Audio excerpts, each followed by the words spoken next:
baby. Good afternoon, race fans. Hello and welcome into episode number, pair of snake eyes, episode number 88. Snake eyes are ones, actually, right? Anyway, who cares? Nobody cares except for me. Welcome into number 88. Right here, live and direct, live and on demand. Not quite live, but we are certainly on demand on RaceON.com. As we are at about the midway point of the 2026 racing season, as Mother Nature just continues to drop bombs and give everybody in this industry hell here in 2026. It's been rough. And speaking of hell, the Dirt Kart Summer Nationals Hell Tour kicks off tonight. And that's where my good friend, my co-host of this podcast, Cortland Smith, is at tonight. He is in Brownstown, Illinois, at the Brownstown Bull Ring tonight. Ronnie Stuckey gave him a call last week and said, Cortland, could you please come turn some wrenches on the old 15 Longhorn by Stuckey house car for old Clay Stuckey out of Blanchard, Louisiana? So right now, the UMP Dirt Kart Summer Nationals is kicking off at the Brownstown Bull Ring. They are live right now on Dirt Vision. Got that going on in the background. Also, $55,555 to win tonight for the High Limit Sprint Car Series. All the best from the World of Outlaws NOS Energy Drink Sprint Car Series, and the best of the best from the High Limit Series are all at Eagle Racing tonight for big bucks. For the big bucks. Boot Hill Speedway was lucky and got one in this past Friday night. Of course, the 32nd annual Dirt Late Model Dream is in the history books, and Bobby Pierce is a madman, Your Honor, a desperate fool on the endless pitiful ropes. He gets another major crown jewel. The only one left on his hit list, I think, is the Topless 100. We'll get to more of that. Denny Hamlin goes back-to-back in the NASCAR Cup Series, tying Kyle Busch, 9th all-time for 63 Cup Series wins. Awesome tribute and a great gesture to Kyle Busch by Denny Hamlin there on the post-race. This week, a little bit differently, I'm going to bring on my good friend Chase Lollar tonight. We'll bring him in here in just a little bit. Before we do that, of course, we were at Boot Hill Speedway. Was joined there by Cortland Smith this weekend on Friday night. We'll get into Boot Hill. We had the American Racer Modified Series there, and Cade Dillard had them covered, right? He started fourth in the feature event. Gary Christian, Kel Westover, they all led some laps. Stormy Scott had a solid run. But the 97 is just lethal right now in an open wheel modified. Really, he's really good in the late model, too. He's leading the Comp Cam Super Dirt Series All-American point standings right now. Cade Dillard, anytime he hops behind the wheel of this modified, he means business. And people, like I heard a few people even actually at the racetrack this weekend saying, oh, Cade should have been racing at the Dirt Late Model Dream. Well, you know what I say to that, friends, is I say Cade Dillard can do whatever he wants, right? He pays for a pit pass just like everyone else. And I think he's really enjoying racing around home and not having the pressure of having to be at places and running for points for a change, right? Just let him enjoy it. And honestly, people need to appreciate what he's done for racing in our area and maybe just respect it a little, right? And I'm not saying people don't, but he's accomplished a lot in the past 10 years. And I think he's earned the right to do what he wants, right? His hunger and his drive to win is obviously still there, but over time, your goals and your perspectives change. I haven't talked to Cade specifically about this. I do plan to have him on the podcast sometime in the future, so I'm sure we can get into the nuts and bolts on that. But again, I haven't talked to him about this specifically, but you do wonder, right? Like, why wasn't Cade at the Dirt Late Model Dream, right? Well, I mean, I could answer that for you without actually talking directly to the source.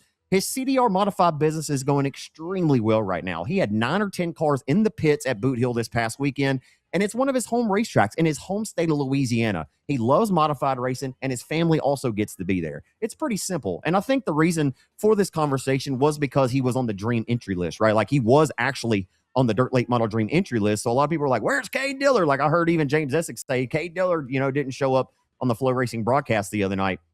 So, that's kind of what you get, right? When you get on social media. I saw a few questions on socials asking why Dillard wasn't there, and I saw some negative replies as usual. This sport, and I just want to say this, but and I know I get on these tears on this podcast sometimes, but man, this sport and some of its fans are just brutal on the internet, right? And I've wondered why that is.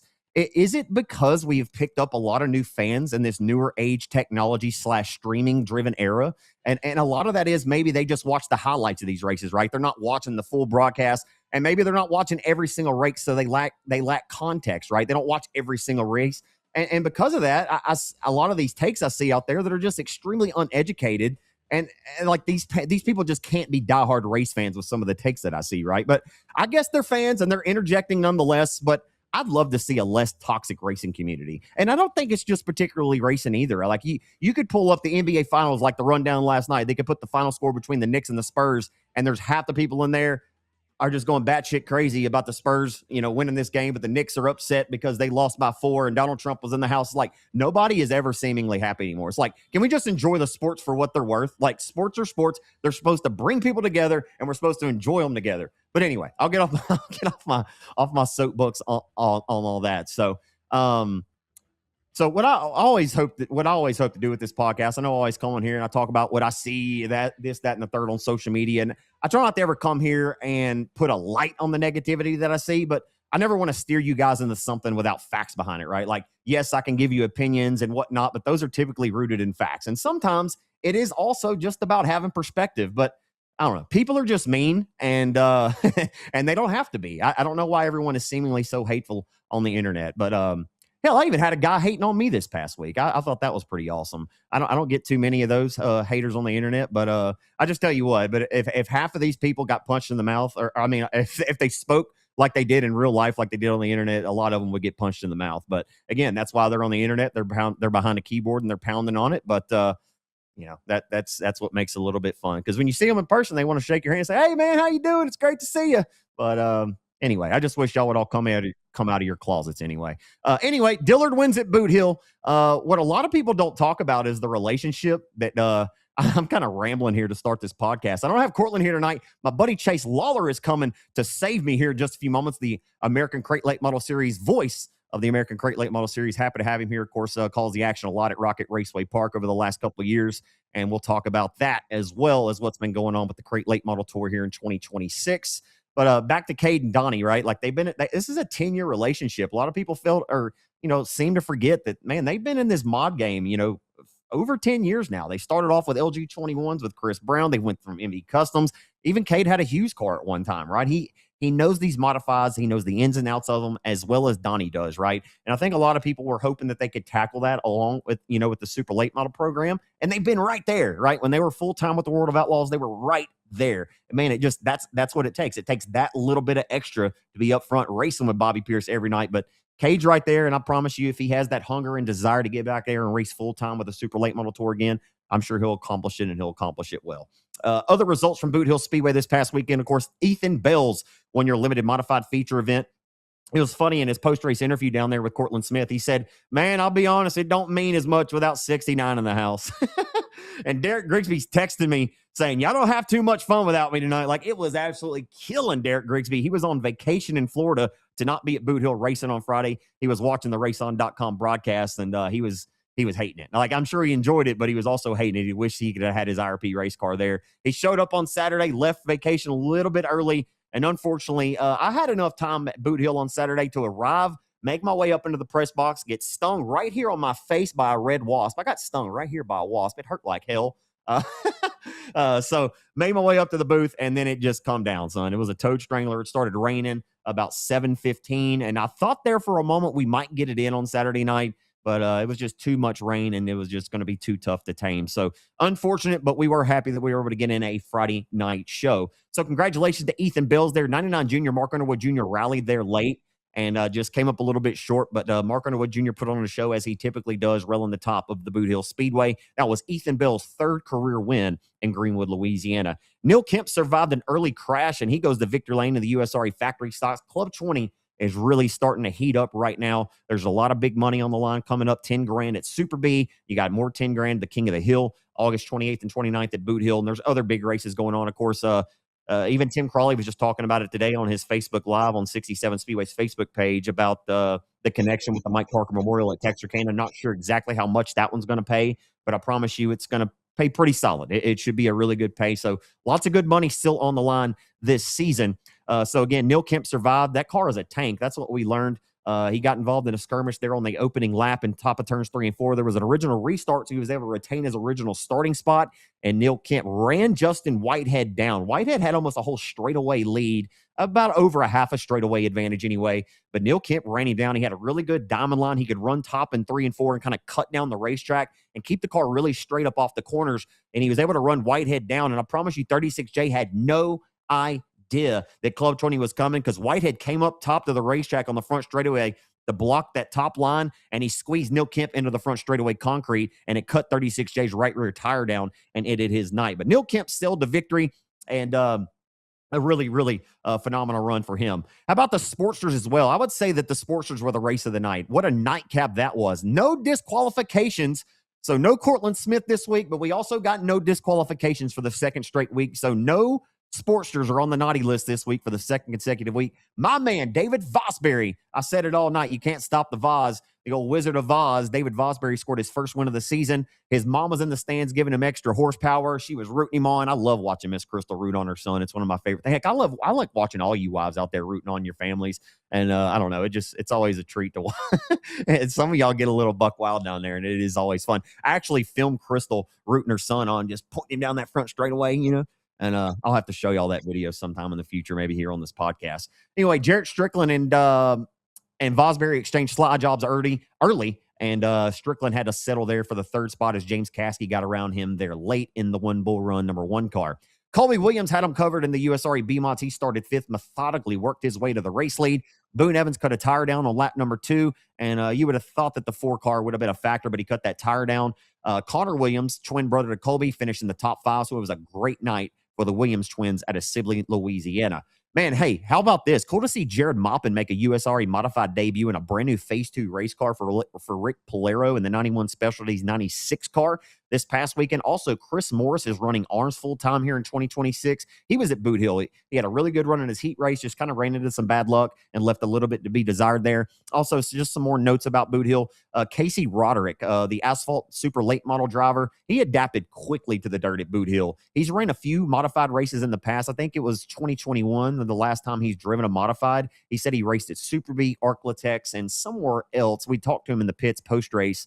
But, man, he's a real cool, laid-back cat that just wanted to do some dirt racing on an off weekend. I just asked, I said, hey, man, how did this deal come about with you and Cade? Like, he said, man, I had an off weekend. I text Cade, said, hey, I got an off weekend from racing asphalt late models. What you got? And, hey, man, he hopped on a plane, flew down here, and I told him to stay away from Monkhouse Drive. Like, just get in your hotel, but don't go anywhere around Monkhouse, and you'll be good. All right? So, Casey Roderick out of Lawrenceville, Georgia, solid performance there in the 97 CDR race car this past weekend. It was pretty cool to see him wheel that car. Had a really solid performance there. Also, so after we got rained out Saturday night, we kind of went up and we watched the first 6 Dirt Late Model Dream heat races. And I'll jump into those real quick and just give you my insight before I bring my good friend Chase Lollar on. We still got quite a few minutes left of this podcast. I'm trying to do too much rambling. I haven't done this podcast solo in a while like this, so it is a little bit different feel here for me. But hey, it's nothing to it, right? Like I think I've talked on a mic enough in my life. Like I don't feel uncomfortable. It just feels different, right? Just feels a little bit different without old Cortland here. But again, happy to have Chase here. I'll bring him on here in just a moment. I keep teasing y'all about it. I hope he's pretty today. Sometimes storylines are great foreshadowing of what's to come, right? The 32nd annual Dirt Late Model Dream. I think I said on this podcast last week that I was going to take Nick Hoffman to win this race because I was trying to be different. And then and then I heard 3 people on Flow Racing's video cast after we recorded our podcast last week all pick Nick Hoffman as well.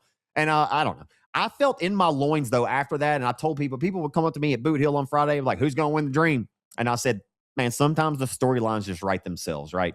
The 32 is going to win the 32nd annual dream. Sometimes it's just a good omen. Sometimes the storylines write themselves. And the smooth operator started 13th, and he got the lead, I think, by lap 56. And it was just one of them patented, flawless Bobby Pierce performances. Like, this dude is truly on a magnificent run of greatness right now, compiling a resume that someday will be hard to be matched, right? Like, we always look at this Scott Bloomquist and how many wins he has in his career and how many Billy Moyer has.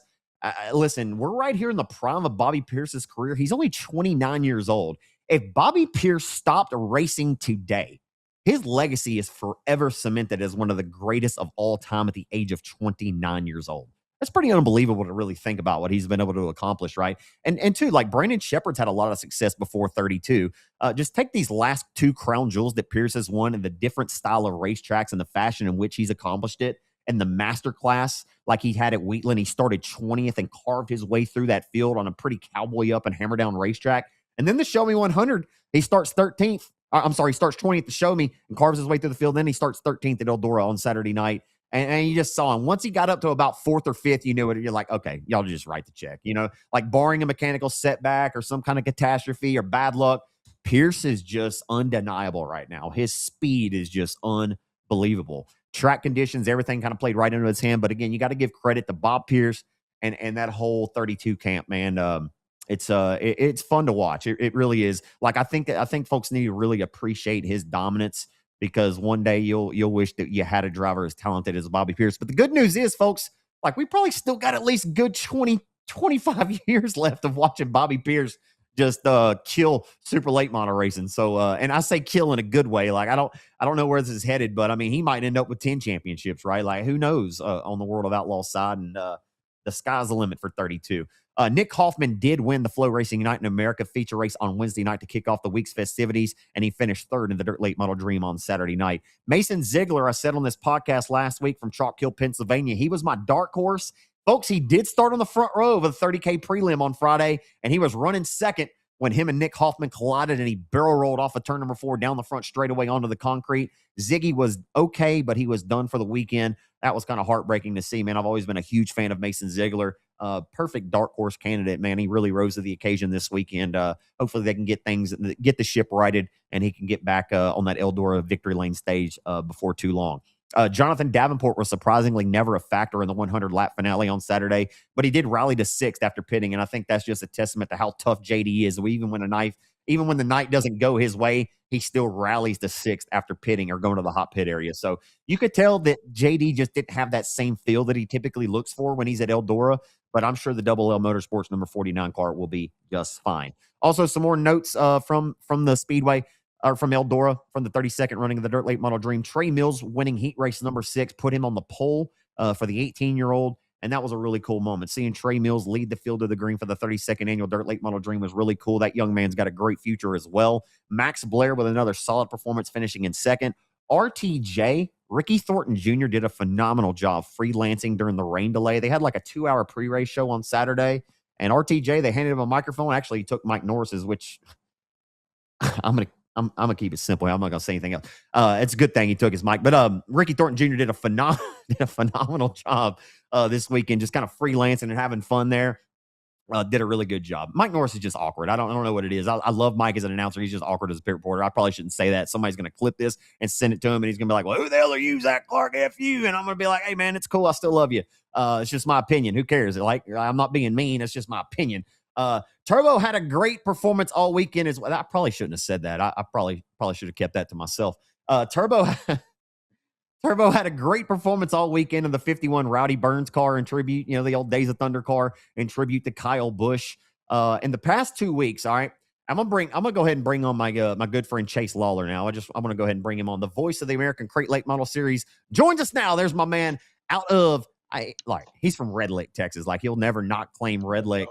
But so in the past couple of weeks, right, just in the past 2 weeks, Turbo, Nick Hoffman, and Bobby Pierce has all won a 6-figure paying race, all 100,000 just in the last week and a half. Like, dude, dirt late model racing right now, like even for the crate late models, right? Like you guys, y'all just ran for 2,500. Racing's good. You just gotta know where to kind of look for it, right? But like the fact that these 3 guys, like Turbo's been so overdue. Nick Hoffman, he was in tears winning 100K. Bobby Pierce, you say, okay, well, it's Bobby Pierce. He was supposed to do that, but again, I don't think we can ever take for granted that 3 super dirt late model stars in our industry each won 100K in one solo race this past week. Like that's pretty badass, isn't it, Chase? Yeah, you can't beat that, man. Like you said, you just got to know where to go, what to follow.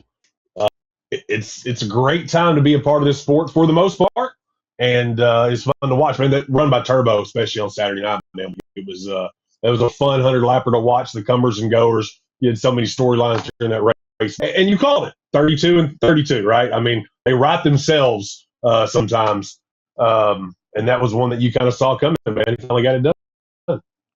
Well, man, I'm happy you're here because now I have somebody to talk to. I don't feel like I'm just sitting here rambling, talking to myself now, even though I know it's going somewhere and people will hear it. But go ahead. I'm no Cortland Smith, but I will try to fill in. I feel like you missed a great opportunity, though, to take Clark After Dark on the road with the Hell Tour. I mean, yeah, well, this episode could have been done with the Hell Tour, man. Yeah, no, well, see, they're actually qualified. Like, they're in heat races right now. So, I mean, he's actually at the racetrack. I told him it would be cool, actually, for him to kind of check in with the podcast. Like, I'd go to him maybe in the middle of qualifying. We actually did talk about it, but the service up there and things, it just didn't quite work out. But maybe we'll get to do that. Well, I think he'll be back next week. But yeah, no, like, I think it is cool, right? Like, Ronnie gave Cortland a call. He's up there turning wrenches. Yeah, you should have packed a bag and done it on site.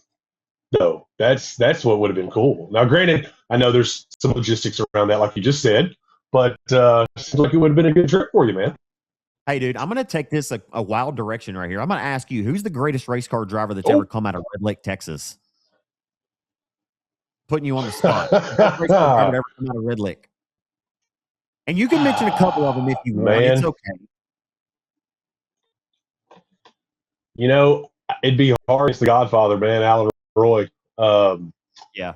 Between his everything on track over the years, from street stocks to the modifieds, man.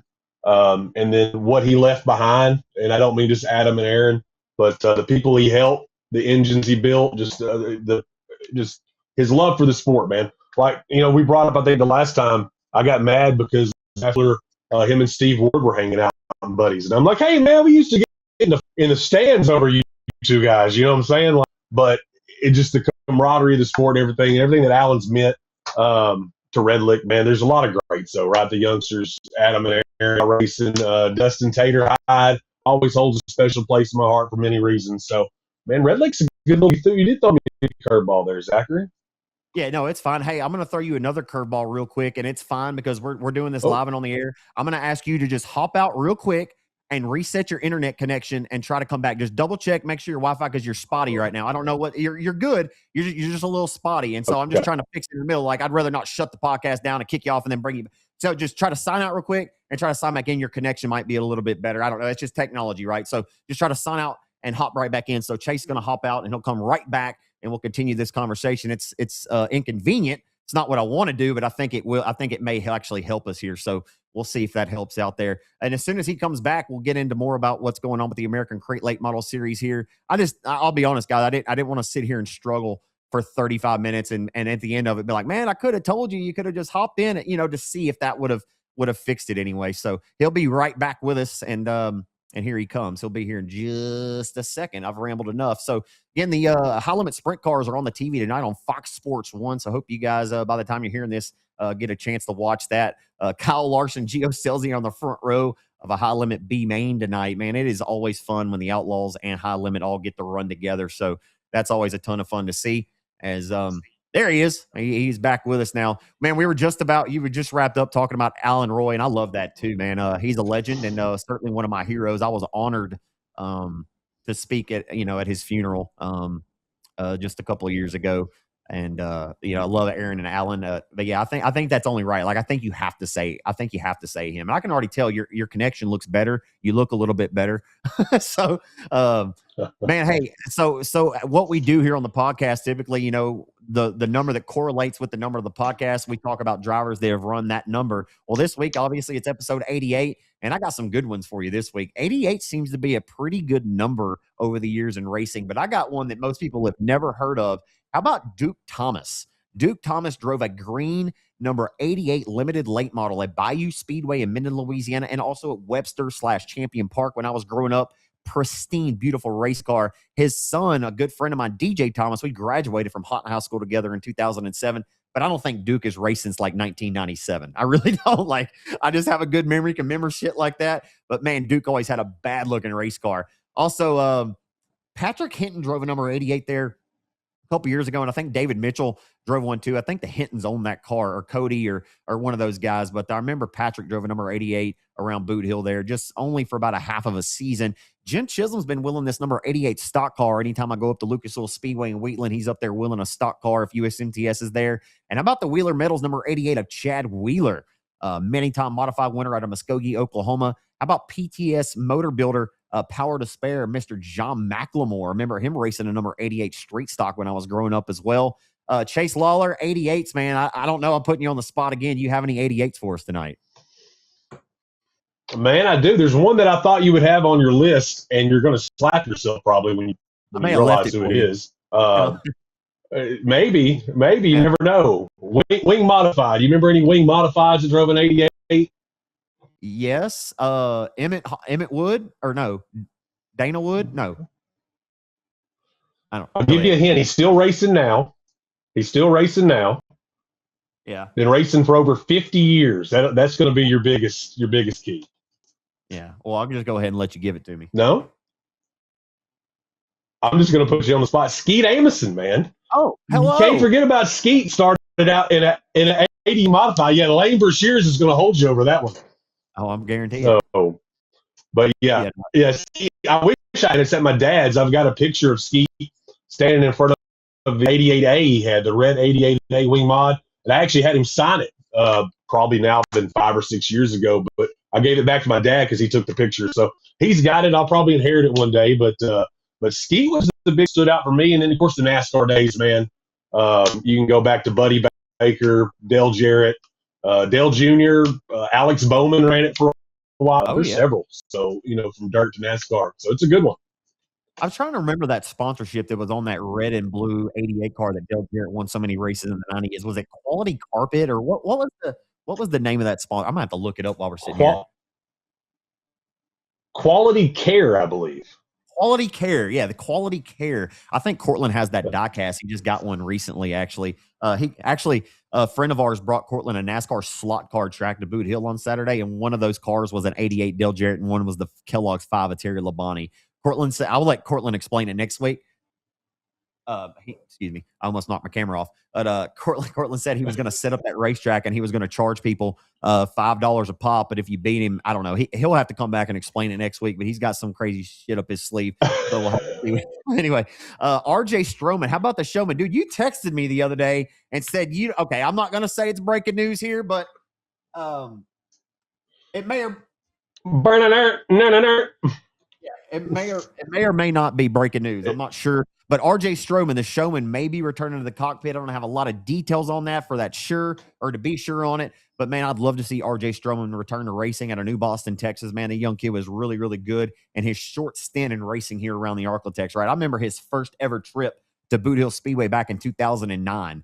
And young kid's really, really good, man. And can't wait to see him maybe back behind the wheel. Also, one more 88 for you. How about Dustin Dump Taylor? Drives an MB custom race car modified, and he's also out of your Red Lick, Texas neck of the woods there.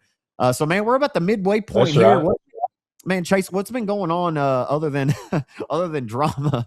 I think I covered it last week here, and I know you hate it. I see you rolling your eyes. And listen, I think everybody that honestly knows this series, knows Donnie Ship, and knows the people, the in and outs of this tour, knows how much everybody involved hated that whole situation that took place last week. So I hate to even start off by talking about it, and you don't have to spend any time talking about it because it's gone and it's in the past, right? It's in the past and it is what it is and it's done and over with. But aside from that, like what's been going on with the American Crate Late Model Series, man? What's the season been like and what's up next?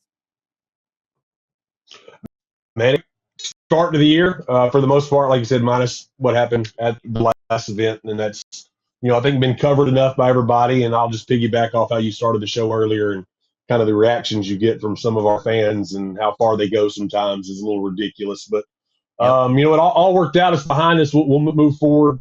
Chase Holland swept the weekend at Hunt and Kennedale for that last event. Before that would have been event number.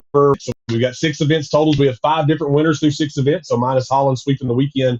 You've had Corey Neal at Sabine. David Williamson took the Boot Hill race. Bo Begno, your reigning defending two-time American Crate Late Model Series champion, was the winner at RPM, where we're going to be at this weekend. And then little Robbie Starnes was the winner at SOS. So I look for a big time over returning to RPM against our second of, I think, 3 total maybe for the season over there. And, probably the guy that just took over the points lead after our doubleheader weekend, Denny G, man. So I have to maybe get that breakout and get what would be his 4th series win with the American Crate Late Model Series. He won here back in 2025, second in points last year. He finished second in points the year before, and that's all he's ran with us, right? So seasons now, he's the points leader, only with 1 championship by like 3 points too. So he's been kind of the number 2 guy, 4 top 3s in 6 races, has got him the Champ Pans point leader rider in Crate Late Model Series. And again, I just figure he's going to have a strong run either way, but I think he may be your spoiler to get another win. And talk about Denny G, man, you know him better than I do.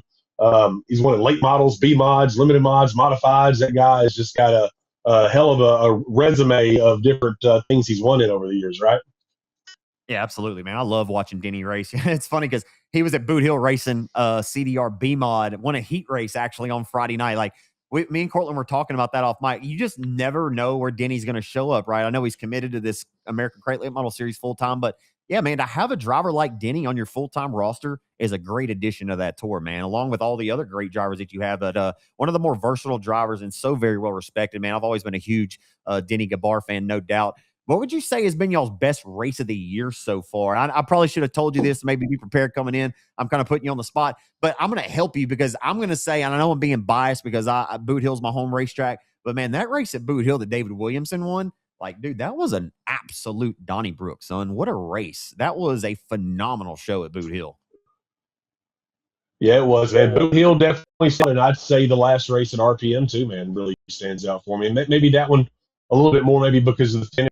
I don't know, for those that recall, little Robbie Starnes got held up on the backstretch on the final lap by some beating and banging in front of him. And Patrick Daniel licked the stamp and sent it into 3 and 4 and had to spin himself out off of Robbie to come, or excuse me, off of Bo. I said that backwards, off of Bo Begno for the win. And Bo ends up taking the win, and Patrick ends up finishing, I think, 11th, which would have been his only finish outside of maybe the top 8 or something of the season. So that was a big deal for Patrick. He's second in the points, but should have been second or first that night again and had that one. So RPM, great track, great facility. Looking forward there this weekend. Get to go back over there and see our boy Killer Cole doing a great job over there on the mic. Cole Gossel, shout out to him, man. I love get to go over there and rub elbows with him, and just graduated. So congratulations to Cole and Christy and Donnie for raising such a great young man. Absolutely, man. So, Which one of the right? Yeah, go ahead. One other thing is just on my mind because you were talking about the Dream. Did you know that we have a series regular this year that finished second in the 1999 Dream behind Rick Eckert? Yeah, Robbie Starnes. Yeah, Robbie Starnes Sr., big Robbie. Yeah, so that's a little fun fact since we just had the Dream. You know, so it's been great seeing him return. Speaking of, again, RPM, we're talking about it for this weekend. His best finish all year was 6th at RPM. So he's had some very good runs and not the finishes to show besides that one. So it's been fun watching him return to racing and see what he can do. Dude, I'm gonna tell you this really interesting stat or whatever for you. So I knew Robbie did that. The very first, for what it's worth, the very first crate late model race I ever called in my announcing career, back in 2017, I think it was 2017, Lone Star Speedway. We had the a crate late model series. I don't remember the sanction or what the series was, but Robbie Starnes won that race. And I remember interviewing him down there because he was fresh out of the SUPR late model ranks. And man, he was down there just telling me in Victor Lane, like, how big this crate late model stuff is going to be in the future. And it's going to be the future of the sport because these super late models are going away. Basically, he was just talking about what the future is going to be for local Texas racing as far as late models are concerned. But I just thought it was interesting because that was about 10 or 11 years ago, or maybe 9 years. I don't know. It's been a little while, but I'll never forget that. Robbie Starnes won the first ever crate race that I happened to call it Lone Star, right? And, but man, he is a phenomenal race car driver. And I have him back, like we were talking about Denny. Those veterans like him, PD, and when you get every now and then a Corey Neal Jr. pops in, and, you know, a lot of these other guys like that, this tour is, and David Winslet will pop in every now and then, right? He's a veteran now. I mean, and a David Williamson that won at Boot Hill. Like, dude, I bet every single week is pretty fun. Richie for you, Patton. You truly never really know who's going to win these races. You don't just have one dominant force like Bobby Pierce is seemingly killing super late models right now. This crate late model stuff seems to be wide open. Yes, you have your favorites that are, you know, stand out amongst the others, but man, this series seems to be pretty wide open. Like anybody can win any given night, right? Yeah. 100%, man. It's been a who's who all year. A lot of quality over quantity, like we like to see and like to talk about. So it's been great, man. You know, I've enjoyed it way more than I'm not gonna say more than I thought I would, but it has surprised me how much more I've enjoyed doing the series stuff compared to just a regular track match. So have fun and enjoy that, man. But there's just such a different dynamic you get to do and bring to it. Your focus is on that one class, getting to know those drivers, man, and it makes a difference. It's been fun, man. You know, you've done some serious stuff in the past. You could probably kind of know what I'm talking about on that. Yeah, absolutely, man. You know I love you, but dude, your internet absolutely sucks tonight, and I know that bothers you to hear me tell you that, like right here live on the air. But it does. Yeah, I know, I know, and it is what it is. Like we're just going to power through it, and we're doing our best. Like if we could control that, obviously we would make it better. You know, there's just some things that are out of our hands that, like, I can't control this, you can't control that, so you might as well just deal with it. It is what it is. But I'm just, apologize to the folks because you're kind of chopping, but it is what it is, right? Like I can still hear you and I can make out what you're saying. So I'm just apologizing to the listeners. Hopefully they didn't cut out. Hopefully they're still willing to listen to what you have to say here. But again, it is internet, folks. We've got this thing lowered down to the lowest possible bit rate and everything. So, man, hey, I'm headed to Rocket Raceway Park this weekend. And if you have anything else about the ACLMS, you're more than welcome to add on to that about any future dates that you're looking forward to. But I'm headed to Rocket this weekend. I think I was last there on February the 28th. I think we did their first race of the season together. Not sure you've been there, but maybe one or two other times this year. What do I need to know, or what do I need to look forward to for Rocket this weekend, right? That I maybe don't already know. I don't know.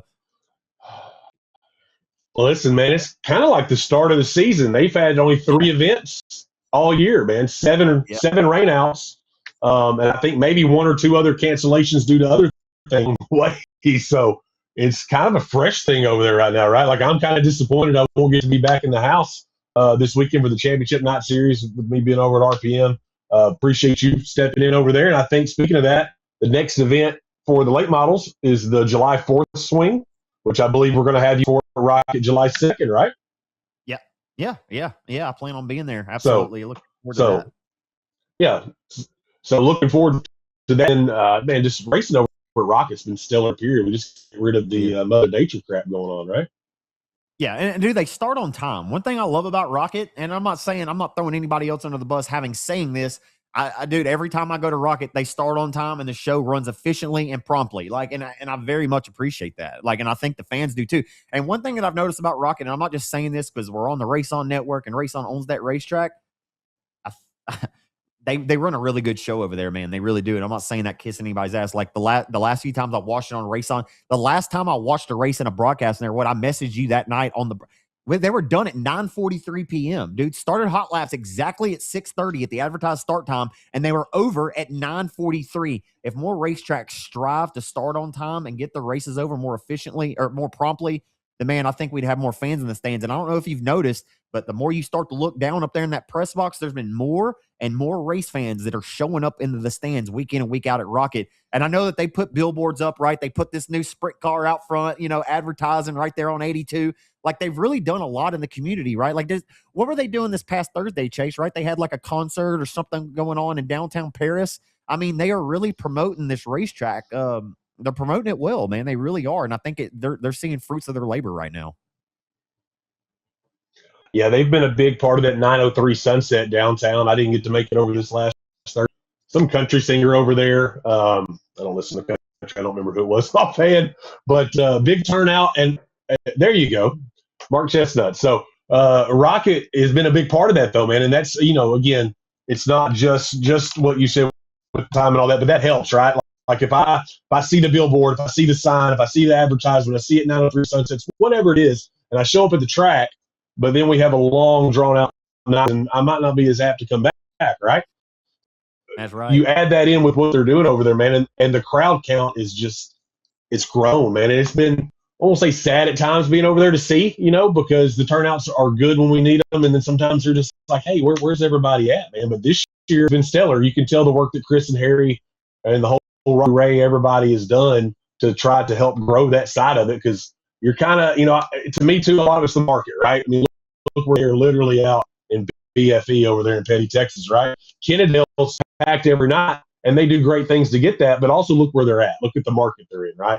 Easier to pack those stands. So there's a little more there, and I think Chris and Harry have hit the nail on the head with it. Yeah, absolutely. Yeah, that's a great point about KSP too. I think one thing that also helps KSP is that they race every single weekend. Like, you don't ever have to guess if they're racing or not, right? Like, they don't really have this cooperative scheduling over there in the DFW area. Like, they're not worried about stepping on this guy's toes versus over here in the Arklatex, right? Typically, Arklatex doesn't race the same night as Boot Hill, and that's great. Like, it works very well for us, right? Like, we don't need to be splitting hairs and having 60 cars and 60 cars here. Let's just have 120 at one and have a great night for all.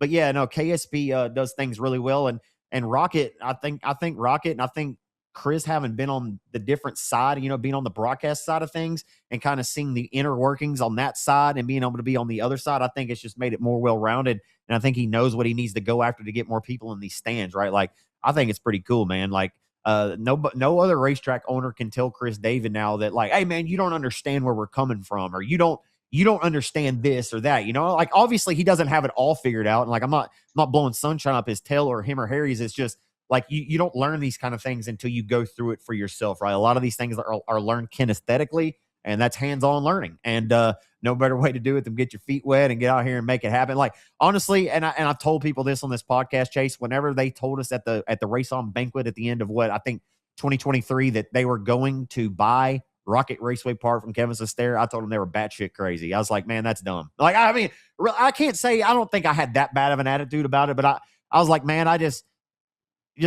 mean, it's tough, right? Like, but they've proved me wrong. And I think that's a great thing. Like, they've really proved me wrong, and they're doing well. Like, people are showing up to watch the races out there. You're averaging over 85 cars a night. And again, yeah, Rock, I can't wait to go there this weekend, man. I'm excited about it. I think I'm going to go by Burgerland and get me a burger. When's the last time you've been there? The whole hamburger happiness.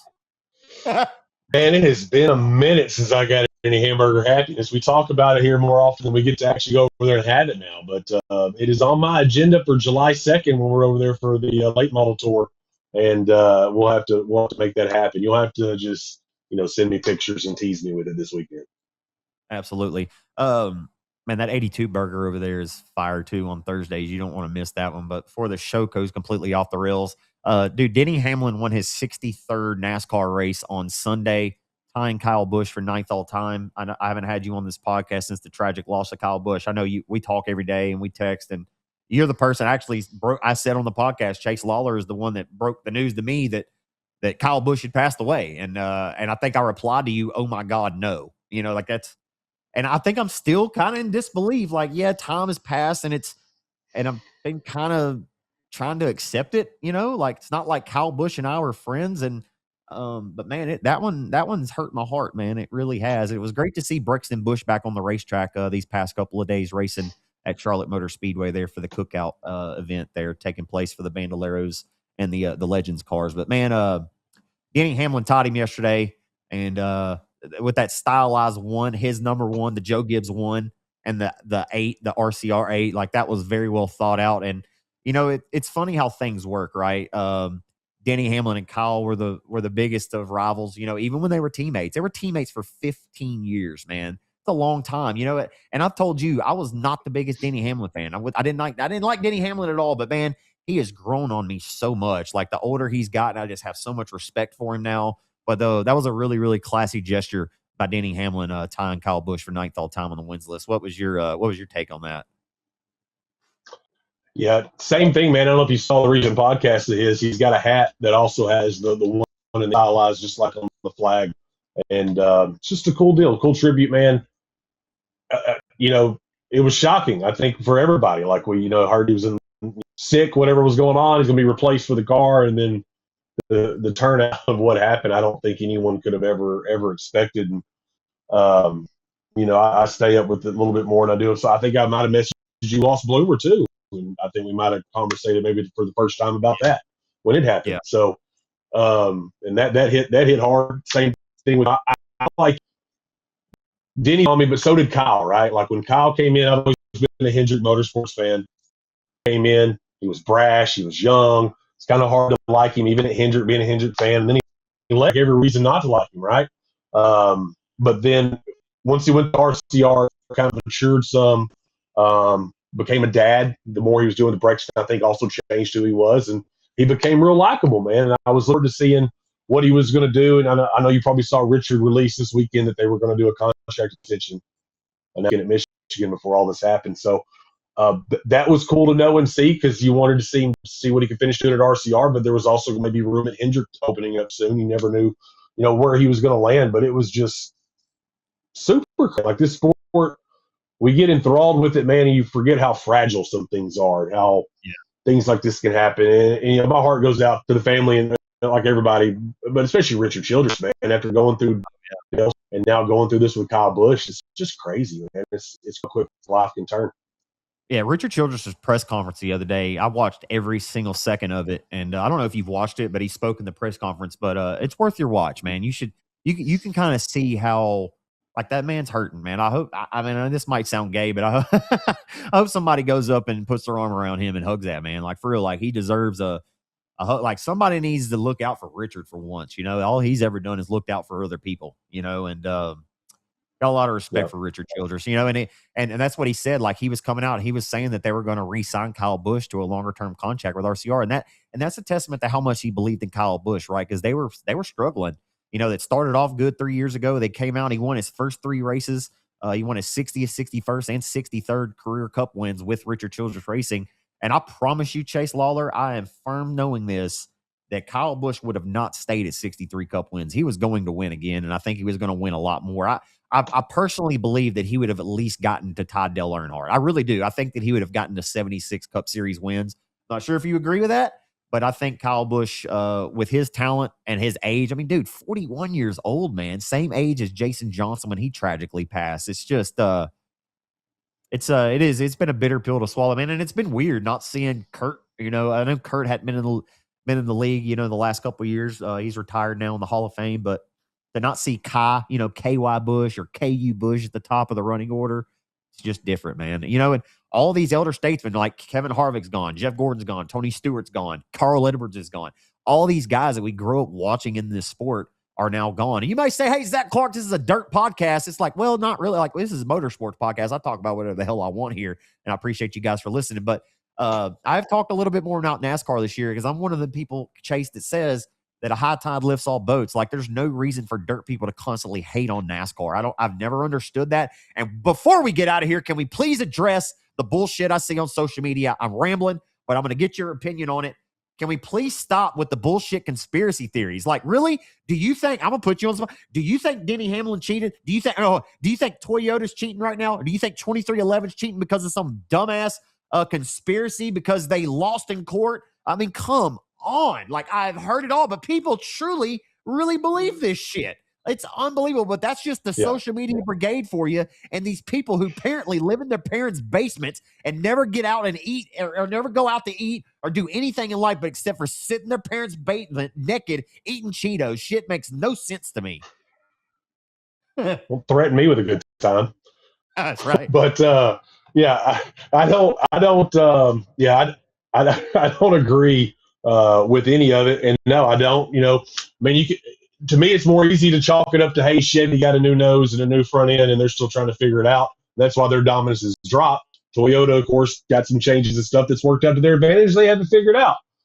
I don't understand. I get why the people are conspiracy theorists and stuff, but I don't jump on that bandwagon. I think they can take that stuff out to left field and keep it there. Bro, it's so silly. It's just so constant, right? Like it's every single. Remember, this is how it started. Earlier in the year, it was Tyler Reddick. It's Tyler Reddick. They got some kind of shit going on with Tyler Reddick because Reddick won the first 4 out of 6 races. So everybody's like, oh, he's cheating. Tyler Reddick's cheating. Well, now because Toyota continues to win, Hamlin's now on 2 in a row. Oh, it's Toyota's cheating. It's not Reddick now. Now it's Toyota. It's just one thing after another with these people. And I hate even giving any kind of credence here on this podcast, which no one will listen to it. But if you do, hey, you're stupid. I hope you listen to that. But if you have any kind of opinions like that, you're just stupid. Like, honestly, you're just dumb. And I'm not trying to call my boy Black Cat Chris Franks out. Black Cat, I'm not calling you dumb. I saw your post and I laugh reacted to it. I did. You go back, see Black Cat's post. He said, oh, NASCAR's cheating for the Toyota. And I laugh react to it. And then he commented and he said something else. And he's like, y'all can think it's funny all you want. But it's like, Black Cat, if you really think that NASCAR is in cahoots with Toyota and allowing them to beat Ford and Chevy underneath the table, you're fucking crazy. Like, that's all I have to say. You're crazy. Yeah. Like, that's it. Like, I mean, there's just not going on. But anyway, I'm about to beat the horse dead on that, dude. High Limit Sprint Car A feature just took the green flag. Rico Abreu and David Gravel are starting on the front row tonight. How about a little World of Outlaws High Limit action tonight from the front row at Eagle, huh? For $55K. Hey, that's what I'm going to go back and watch. Had a lot of big names in the B main too, man. So I'm kind of interested to see who made the back of the A. Yeah, Larson was in a B main tonight. But yeah, they just took the green flag. Still 37 laps to go here. So, Chase, I'll give you the floor, man. Anything additional? I know we kind of jumped here and jumped there here tonight on the podcast, and but it is what it is. Anything additional you'd like to add here before we go? Man, I think that's it. I won't make everyone listen to anything shoppy other than I hope it got a little better. But last thing I would say, man, is, hey, I love you, Mom. It's been a tough few weeks. We've been going through chemo and radiation stuff, and if you've reached out to me, I've been slow responding on stuff. Just know that's part of what's going on. And she's doing good. Did yesterday. We got to ring the bell. Radiation has a few days left, and then she'll get to come home. So, cancer sucks, but here we are fighting it and doing our best. And she's much stronger than I could ever be during something like this. So just got to say I love you, Mom. Man, I love that, Chase. I love your mom, too. She's one of the sweetest ladies ever. I love you, too, Miss Teresa. And I have no doubt in my mind that she's going to beat this, right? From the moment that you told me that she was diagnosed with cancer, I've never had any doubt in my mind that she would tackle this and she would beat it to no end. So all positive there. And I think a lot of this, the battling this cancer is a lot of your mindset, too, right? You need positive people around you. So, Chase, I love you, too, man. And I commend you, no homo, but I commend you too, man, for because yeah, you are kind of slow responding sometimes, but I do chalk that up. I mean, we don't talk, but I do chalk it up to you have 2 kids, you've got a busy life, and you have a mother that you're loving and caring for there too, man. So I have a ton of respect for that, man. I really do. I know how, like, I'm not gonna get too soft here, man, but I'm going to go ahead and say it. And I know we've both been kind of private about our personal lives, but I've also been open about things as well. But I'm not trying to share anything about your personal life. But all I'm going to say is there was certain points in our personal lives when we couldn't be the men that we needed to be for our families. And I don't know why I'm getting emotional thinking about it, man. But like it really, like, dude, it truly makes me happy to see you doing so well and just speaking like that. Like, right, because 7 or 8 years ago we couldn't be depended on, and I think that I think it's to be commended, man. And I'm really proud of you, man. That's all I got to say. Love you too, brother. And I echo the exact same sentiments. You know that. And appreciate you enjoying this ride with me for the good and the bad. Absolutely, man. You're the dude. That's all for tonight's episode number 88 here at Clark After Dark. Got a little weird there at the end now, but that was from the heart, and I mean every word of it. So thank you all for listening tonight, ladies and gentlemen. Be blessed and be a blessing. He's Chase Lollar. He's the voice of the American Crate Late Model Series. Where y'all at again this weekend, Chase? Crandall, RPM Speedway. Be there.